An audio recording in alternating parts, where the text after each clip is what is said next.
안녕하세요. 김쌤입니다. 오늘은 ERP 1-3강이고요. ERP 도입 시 고려사항, 그 다음에 도입 방식에 대해서 한번 알아보겠습니다. 자, ERP 도입 방식은 크게 두 가지가 있습니다. 첫 번째는 일괄 도입 방식이 있고요. 그 다음엔 단계별 도입 방식이 있습니다.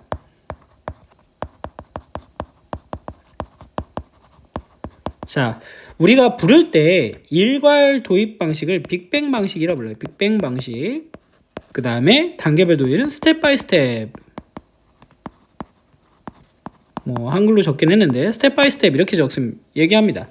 즉 얘는 뭐예요? 한 번에 모두가 여러 가지 영역을 한 번에 도입하겠다는 거예요. 인사, 회계, 생산, 물류 모두 한 번에 도입하겠다. 자, 얘의 특징은 뭘까? 그러면 장점과 단점이 있겠죠. 장점은 한 번에 도입하다 보니까 그 연계성이, 그렇죠, 그 인사, 회계, 생산, 물류 간의 연계가 잘 되겠다. 연계성이 좋습니다. 자, 하지만 단점은 비용이 많이 드는 거죠. 그죠? 비용과 한 번에 모든 프로세스를 다 바꾸다 보니까 정착, 즉 적응 기간이 오래 걸려요. 요게 장단점이 될 거예요. 자, 단계별 도입 같은 경우는 스텝 바이 스텝이 뭐예요? 하나씩 도입을 하겠다는 거죠. 우선 인사부터 도입하고 얘가 적응하면 그 다음에 또 뭐 도입해요? 이제 물류 도입하고 하나씩 해 나가겠다는 겁니다. 얘의 장점은 뭘까요? 그쵸? 비용이 적게 든다는 장점이 있습니다. 하지만 단점도 존재하죠. 단점은 뭐예요? 얘 하나가 우리 조직에 적응되기 위해서 많은 변화가 있었던 거예요. 그 다음에 물류를 도입하고 보니 이전에는 처음 단계에 계획 단계에서 만들었던 거하고 많은 차이가 생기게 된 겁니다. 그러다 보니까 서로 간의 연계성이 떨어지게 되는 거죠. 연계성이 낮아진다. 이 얘기를 하고 있습니다. 자, 그리고 뭐가 좀 없어져요? 우리가 흔히 말하는 ERP를 도입하면 앞에서도 얘기했지만 BPR이라는 게 자동적으로 된다라고 했었죠. 비즈니스 프로세스에 대한 리엔지니어링, 즉 업무 재설계가 효과가 낮아질 수가 있어요. 그렇죠? 중간중간에 텀이 생기기 때문에 그렇습니다. 그래서 회사에서는 일괄 도입이 좋다, 단계별 도입이 좋다, 어떤 게 좋다고 말을 못해요. 예를 들어서 일괄이 좋다, 단계가 좋다. 그게 아니라 회사 사정에 맞게, 그 다음에 여건에 맞게, 자금에 맞게 도입을 하시고 응용을 하시면 되겠습니다. 자, 그러면 이제 ERP 도입을 할 때 방식은 알았으니까요. 도입을 했어요. 그럼 도입 시에 우리가 고려해야 될 부분이 뭐가 있느냐, 도입 시 고려사항은 뭐가 있느냐라는 거죠. 자, 하나씩 보시면 자사에 맞는 패키지, 그죠? 자사에 맞는 패키지를 선택해야 됩니다. 예를 들어서 우리는 통신회사인데 제조회사 거를 가져오면 안 되잖아요.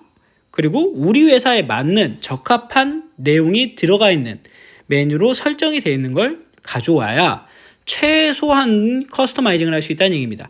자, 커스터마이징이 뭐냐면 좀 이따 뒤에서도 나오겠지만 커스터마이징이란 건 우리한테 고객 맞춤화 하다라는 거예요.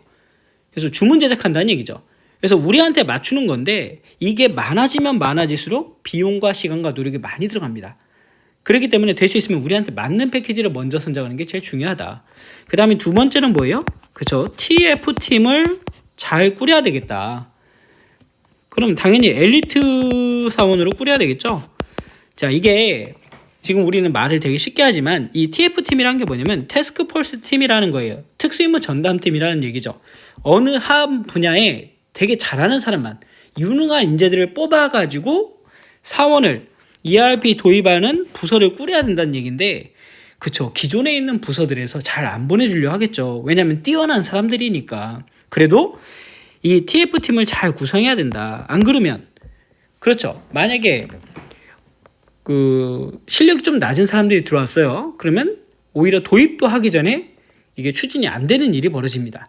자, 그 다음에 유능한 컨설턴트를 이용해라. 유능한 컨설턴트. 그러니까 우리 실정, 그 다음에 상황을 알고 있는 사람을 갖다가 잘 활용해라 이 얘기고요. 네 번째는 경영진의 확고한 의지입니다. 경영진의 확고한 의지. 이것도 정말 중요하죠. 이게 왜 중요하냐면 초창기에 이것 때문에 실패 사례가 많았어요. 왜냐하면 도입을 해보니 나는 아직도 수작업이 좋아 라고 여기시는 그 옛날 우리가 흔히 말하는 1980년대, 1990년대에 사회생활을 하셨던 분들이 컴퓨터에 적응을 못 하시는 거예요. 그러다 보니까 나는 아직도 수작업이 좋은데, 수기가 좋은데 라고 생각하니 경영진에서 흔들리기 시작하면 밑에 직원들은 오히려 두 개의 일을 하다 보니까 업무가 중복이 돼서 늘어나는 거죠. 그러다 보면 이걸 왜 우리가 하고 있지? 이전 게 좋나?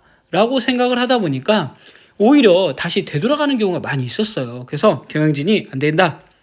ERP를 요번에 도입했으니 이게 우리 회사의 기본 프로세스다. 얘를 꼭 관철시킬 것이다. 라는 확고한 의지가 필요합니다. 그러려면 누가 참석해야 돼요? 그렇죠. 전사적으로 모두가 참여해야 된다. 전사적으로 참여해야 됩니다. 그 다음에 지금 우리가 진행하고 있는 현업 중심의, 그죠? 현업 중심의 프로젝트를 진행해야 되겠죠. 미래의 일도 좋지만 지금 당장의 일부터 차근차근 진행해 나가면 되겠다. 그 다음에 아까 제가 처음에 첫 번째 사항 얘기할 때 커스터마이징을 얘기했는데, 커스터마이징을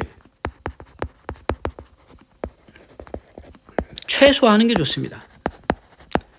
잠깐 말씀을 드렸지만 이게 고객 맞춤화하다라고 말씀을 드렸잖아요. 우리 회사에 맞추는 일정이에요. 근데 너무 변화가 일어나고 기존의 패키지에서 많은 내용이 수정하게 되면 오히려 시간과 비용이 더 많이 들어가다 보니까 나중에는 그 기간 자체가 너무 루즈해질 수 있다는 얘기죠. 그리고 중간중간에 기존의 거에서 보안성을 다 맞춰놨는데 중간중간에 제가 틀어버리면은 중간에 보안이 뜰 수도 있거든요. 그 다음에 9번, 8번이죠. 가시적 성과. 눈에 보일 수 있는 성과를 보일 수 있는 거를 집중을 해라. 우선은 장기적인 걸 먼저 체크하지 말고 우선은 단기적인 것부터, 눈에 보일 수 있는 것부터 가시적 성과를 거둘 수 있는 부분부터 집중을 해서 차근차근 넓혀가시면 됩니다. 그 다음에 지속적인 교육. 그쵸? 교육입니다. 교육을 꾸준히 해야죠. 꾸준히. 이게 초창기에 도입할 때만 한다고 좋은 게 아니라요. 지금 제가 얘기한 이 9가지는 꾸준히 해줘야 되는 겁니다. 꾸준히 체크하고. 그래서 이런 사항들을 고려해야 된다. 여기에서 시험 문제에 제일 많이 나오는 건 뭐예요? 그죠? 커스터마이징을 최소화해야 된다는 거. 그 다음에 경영진을 확고하는 의지, 자사에 맞는 패키지를 써라. 얘네들은 사지선다로 시험 문제에 가끔 나오고 있습니다. 가시적인 성과도 마찬가지고요. 자, 그 다음에 이제 용어 정리를 한번 하고 넘어가면요. 제가 커스터마이징이라고 말씀을 드렸죠. 커스터마이징은 고객 맞춤화하다라고 말씀을 드렸습니다. 한 번 더 얘기하고요. 얘는 최대다, 최소다? 최대, 최소? 그죠? 최소라는 거죠. 최소. 시험 문제는 커스터마이징을 최대화하는 게 좋다. 이런 식으로 나온다는 거고요. 자, 이제부터는 우리가 도입 효과를 한번 알아볼 텐데요. 도입 효과에서 제일 많이 나오는 용어가 리드 타임하고 사이클 타임입니다. 도입 효과는, 자, 보세요. ERP 도입 효과는 그죠? 통합 업무 시스템, 통합 업무 시스템이 구축이 된다는 거. 이거 이미 다 앞에서 얘기했었어요. 하다 보니까 개별적으로 중복 업무가 배제되고, 그쵸? 기억나시죠? 신속한 의사결정도 할 수 있게 되고 정보가 공유가 됐다는 거. 그리고 생각해 보세요. 이렇게 작업을 다 통일해서 하다 보니까 표준이라는 게 생기겠죠. 표준화가 되더라. 자, 표준화가 되고 또 뭐가 있을까요? 그리고 우리 투명한 경영이라는 거 있었죠. 기능적 특징에 투명한 경영이 이루어지더라. 그쵸? 전산화되고 하나하나의 데이터가 움직이는 걸 다 보다 보니 우리가 상호 견제 및 내부 통제가 잘 돼서 부정을 방지할 수 있었고요. 투명한 경영을 할 수 있었다. 그러면 자연스럽게 누가 좋아져요? 그죠? 고객 만족도도 높아지겠죠? 이거는 부가적인 내용이에요. 앞에 내용들이 다 잘 되다 보니까 당연히 비용도 낮아지겠고 처리도 빨라지겠고 그럼 고객은 응답 속도라든가 피드백이 짧아지면서 만족도가 향상되겠죠. 자, 그 다음에 앞에서 봤던 BPR이 이루어진다. 비즈니스 프로세스에 대한 리엔지니어링이 이루어지면서 선진화된 프로세스를 받아들일 수 있다. 그 다음에 지금 시점에서는 이제 차세대 기술, 우리가 흔히 말하는 빅데이터, 뭐 챗 GPT 뭐 얘기하잖아요.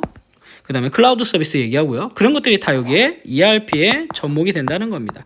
그래서 요즘에는 모바일로도 ERP를 다 할 수 있고요. 집에서도 재택으로도 ERP를 할 수 있고, 그 다음에 뭐 클라우드 서비스로 다운받아서 쓸 수 있고 되게 다양하게 돼 있더라고요. 차세대 기술과 지금 융합이 잘 되고 있다라는 겁니다.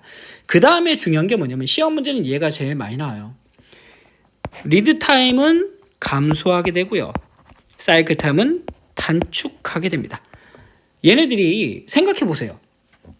컴퓨터를 하게 됐어요. 컴퓨터로 업무를 하다 보니 원래 리드 타임은 물건을 만드는에서부터 물건을 마지막 납품할 때까지, 우리 리드 타임은 크게 보면 두 개가 있어요. 얘기하다 보니까 제가 납품만 얘기했는데 납품 프로세스가 있고요. 그 다음에 제조 프로세스가 있죠. 납품 리드 타임, 제조 리드 타임이라는 게 있습니다. 그럼 납품 리드 타임은 어떻게 되는 거냐면 구매 리드 타임이라고 하죠. 구매 리드 타임은 발주 지시에서부터 마지막 입고까지 걸리는 시간이에요. 시간. 입고까지. 입고가 아니라 입고죠. 입고까지 걸리는 시간을 얘기하고요. 그럼 밑에 있는 제조는 뭐냐면 생산이라고 하죠. 생산 리드 타임. 얘는 작업 지시에서부터 마지막 뭐까지? 그죠? 제품 입고까지, 창고 입고까지. 내가 만든 걸 내가 창고에 입고하는 거죠. 여기까지가 제조 생산 리드 타임이라 부릅니다.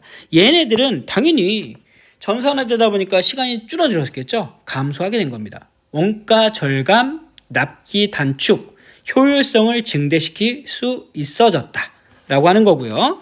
사이클이란 건 우리가 흔히 말하는 이런 반복되는 주기를 얘기해요. 주기죠.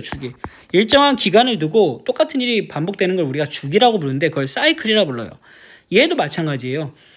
중간중간에 뭐 유동성이 없어지고요. 그 다음에 우리가 쓸데없는 시간을 아낄 수 있다 보니까 이 사이클 자체가 어떻게 된 거예요? 지금 줄은 거. 이런 식으로 해서 줄어든 거예요. 지금 사이클 자체가 요만큼이. 그래서 단축됐다고 보는 거죠. 자, 리드 타임이 감소되고 사이클 타임이 단축되면 당연히 비용을 아낄 수 있는 겁니다. 비용을 아끼고 수익을 증대시킬 수 있겠죠. 이런 것들이 지금 우리 어디서 ERP 도입 효과에서 볼 수 있는 내용이다. 여기도 시험 문제 많이 나와요. 여기서는 그쵸, 리드 타임 감소, 사이클 타임 단축, 이런 것들이 좀 많이 나오겠네요. 커스터마이징도 앞에서 설명을 드렸고요. 자, 오늘은 간단하게 좀 알아봤고요. 마지막으로 좀 얘는 시험 문제는 나오지 않는데 그냥 언급만 하고 넘어가면 ERP 실패 요소가 있었다는 얘기입니다. 기능이 부족했고, 그죠? 컴퓨터 기능이 부족했어요.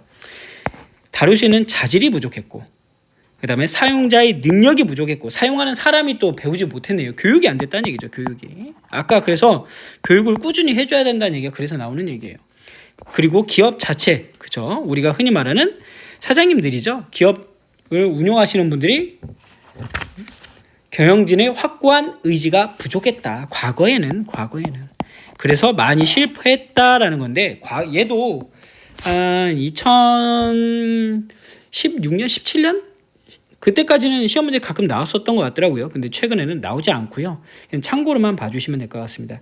그래서 오늘은 ERP 도입 방식, 그 다음에 도입 효과, 고려사항, 그리고 실패 요인까지 한번 봤고요. 여기까지 해서 3강을 마무리 짓고 다음에는 ERP 구축에 대한 성공 요인과 실패 요인, 그 다음에 구축 방법론 알아보도록 하겠습니다. 자, 오늘 수업은 여기서 마무리 짓겠습니다. 수고하셨습니다.